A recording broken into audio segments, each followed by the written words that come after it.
Indonesia merupakan sebuah negara yang memiliki ragam budaya dengan ciri tersendiri termasuk pada bidang arsitekturnya.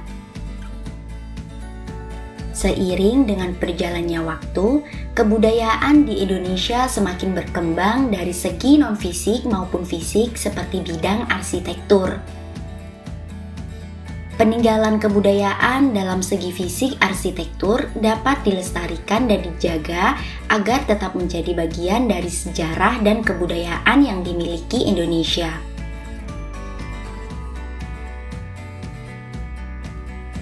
Kota Tua misalnya. Kota Tua merupakan kota kecil peninggalan para penjajah Belanda sekaligus menjadi cikal bakal kota DKI Jakarta. Berbagai bangunan khas kolonial Belanda menghiasi kota kecil tersebut.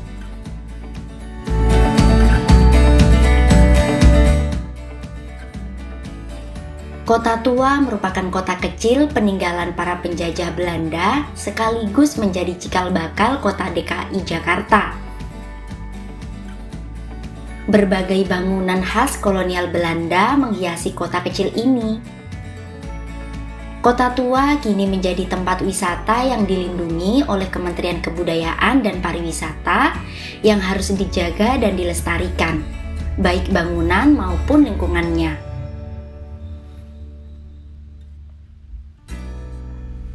Kota Tua Jakarta memiliki beragam bangunan kolonial Belanda yang memiliki fungsi berbeda-beda.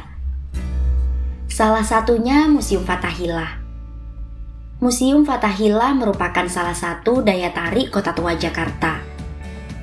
Museum Fathahillah yang dulunya merupakan balai kota Jakarta pada zaman kolonial Belanda merupakan salah satu museum yang banyak dikunjungi oleh para wisatawan. Kedatangan Belanda turut memperkaya ragam arsitektur di Indonesia. Banyak bangunan peninggalan kolonial Belanda yang berada di Indonesia. Salah satunya Museum Sejarah Jakarta atau yang dikenal dengan nama Museum Fathahillah. Museum Fathahillah terletak di kawasan Kota Tua, Pinang Sia, Jakarta Barat.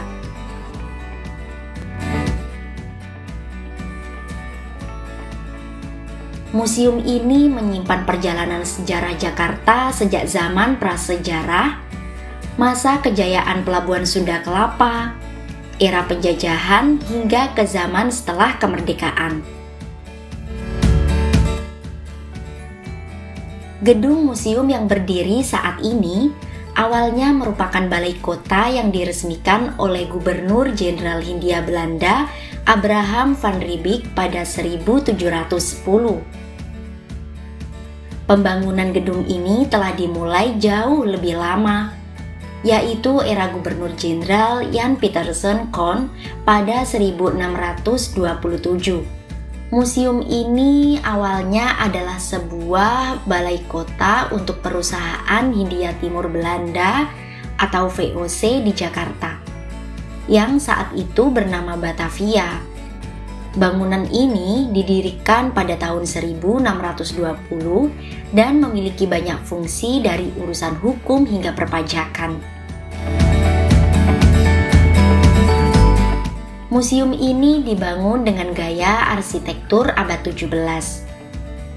Gaya barok klasik dengan kusen pintu dan jendela dari kayu jati berwarna hijau tua. Pada bagian atap utama memiliki penunjuk arah mata angin. Susunan jendela yang berukuran besar diatur dengan sebuah kesimetrisan secara horizontal pada lantai 2. Sementara, ciri arsitektur neoklasik bisa dilihat dari kesan simetris yang kuat terbentuk oleh susunan jendela yang tersebar pada sayap kanan dan sayap kiri bangunan, serta dipertegas oleh adanya tower pada garis tengah bangunan tersebut.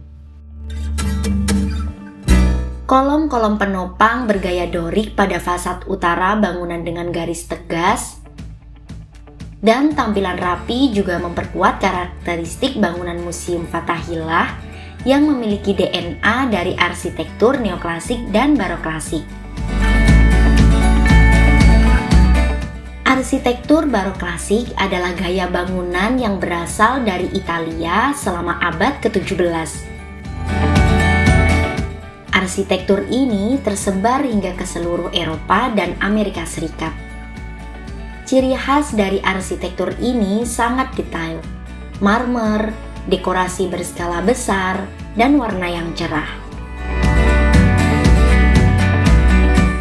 Bentuk masa persegi panjang mendominasi bentuk masa Museum Fathahillah. Susunan ruang terbentuk mengikuti bentuk volume bangunan dengan tatanan linier memanjang dari arah barat ke timur. Sementara sayap bangunan pada bagian kanan dan kiri memanjang ke arah utara hingga ke selatan. Dinding eksterior bangunan Museum Fathahillah tidak mengalami perubahan yang signifikan, bahkan saat masih menjadi gedung Balai Kota Jakarta. Perubahan yang terjadi hanya saat dilakukan pengecatan ulang bangunan untuk menjaga estetika bangunan. Pintu pada bangunan Museum Fathahillah berjumlah 14 jenis pada eksterior maupun interior. Pintu ini mempunyai satu kesamaan, yaitu berwarna merah tua dan mempunyai hiasan atau ukiran garis yang difinishing dengan warna emas. Pintu-pintu ini memiliki kusen yang tebal, yaitu dengan rata-rata ketebalan 10 cm.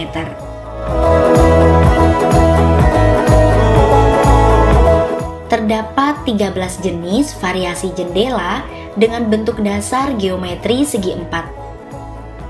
Ada satu jenis jendela yang memiliki bentuk melengkung pada bagian atasnya. Aspek struktural pada bangunan hingga saat ini tidak memiliki perubahan. Struktur konstruksi yang diamati pada bangunan Museum Fathahillah adalah struktur atas dan struktur bawah bangunan. Struktur atas bangunan terdiri dari struktur atap dan struktur badan bangunan. Sedangkan struktur bawah bangunan adalah pondasi bangunan.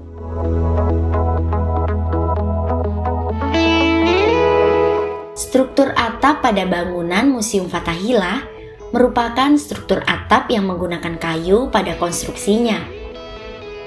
Kayu yang dipakai pada bangunan Museum Fathahillah merupakan kayu jati. Struktur badan bangunan pada bangunan Museum Fathahillah terdiri dari dua struktur, yaitu struktur dinding pemikul dan struktur balok penyangga. Struktur bawah Museum Fathahillah merupakan sebuah pondasi dari susunan balok horizontal yang disusun ke atas dengan balok melintang, yang di bawahnya lebih besar sebagai tumpuan pondasi. Pondasi ini pertama kali bangunan ini dibangun belum pernah berubah. Ya, penaklukan Jayakarta adalah tonggak baru bagi kekuasaan Belanda di tanah Betawi. Kota itu kemudian berganti nama menjadi Batavia pada 1616 dan dipimpin oleh Gubernur Jenderal VOC yang pernah menjabat dua kali pada tahun 1619 hingga 1623 dan 1627 hingga 1629. Ia adalah Jan Pieterszoon Koen. Gubernur Jenderal Jan Pieterszoon Koen membangun segala macam fasilitas untuk menciptakan pemukiman layak di wilayah yang dipimpinnya tersebut. Ia kemudian mendirikan sebuah balai kota di tepi timur Kali Besar pada tahun 1620 yang bertujuan untuk menunjang pemerintahan VOC di Batavia.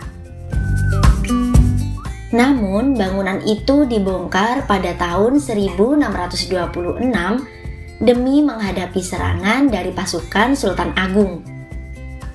Setahun kemudian, Jan Pieterszoon Koen memerintahkan untuk membangun kembali balai kota tersebut. Balai kota itu untuk sementara waktu bisa bertahan lama dan hanya memiliki satu masalah, yaitu tanah yang tidak stabil. Kondisi itu bertahan cukup lama, bahkan sampai Gubernur Jenderal VOC silih berganti, Baru pada masa pemerintahan Gubernur Jenderal Jan van Horn pada tahun 1704 hingga 1709, gedung itu dibongkar dan dibangun kembali di lokasinya yang sekarang yaitu di Kota Tua. Gedung Balai Kota ketiga itu baru diresmikan oleh Gubernur Jenderal Abraham van Riebeeck pada 10 Juli 1710. Setelahnya, bangunan itu dijadikan gedung serbaguna dan tidak melulu sebagai kantor administrasi, tetapi juga sebagai lokasi bayar pajak, pusat berdoa, pengadilan, penjara, hingga tempat eksekusi tahanan. Lalu pada tahun 1919, warga kota saat itu, terutama warga Belanda, mulai tertarik dengan sejarah kota Batavia. Hingga kemudian pada tahun 1930 terbentuk Yayasan Oud Batavia atau Batavia Lama. Yayasan ini bertujuan mengumpulkan segala ihwal tentang sejarah kota Batavia sampai akhirnya mulai dibuka untuk umum pada tahun 1939.